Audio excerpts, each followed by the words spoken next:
Kadapa rural పరిధిలో వృద్ధ మహిళలను లక్ష్యంగా చేసుకుని చైన్ స్నాచింగ్కు పాల్పడుతున్న నిందితుడిని రూరల్ పోలీసులు అదుపులోకి తీసుకున్నారు.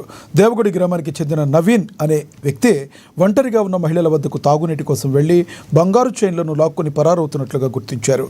దీంతో వెంటనే దుండగుని పట్టుకుని అరెస్టు చేసినట్లుగా డీఎస్పీ వెంకటేశ్వర్లు తెలిపారు.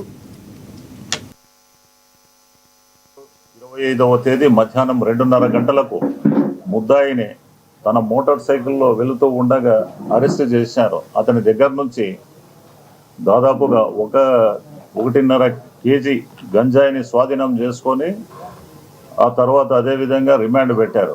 తర్వాత మళ్ళా పోలీస్ కస్టడీకి వేసుకొని అతన్ని తీసుకొని విచారించగా అతను దాదాపుగా 6 కేసులలో చైన్ స్నాచింగ్ కేసులలో ఇన్వాల్వ్ అయి దొంగతనం చేసినట్టుగా పోలీసుల విచారణలో వెల్లడించినాడు. ఆ దొంగలించిన సొత్తును బయట ఈ బంగారు షాపులు కానీ లేదా ఎక్కడ కూడా అమ్మకుండా తన ఇంట్లోనే పెట్టుకుంటాడు. అతను ఏమ్రా అంటే ఒంటరిగా ఉన్న వృద్ధ మహిళలను టార్గెట్ చేస్తాడు. ఆ ఒంటరిగా ఉన్న వృద్ధ మహిళల దగ్గరికి వెళ్ళేది, అలూఫ్గా ఉన్న ప్లేస్లకు పోయి మంచినీళ్ళు కావాలా అని చెప్పి అడుగుతాడు. తను దొంగలించిన మోటార్ సైకిల్లోనే తిరుగుతాడు.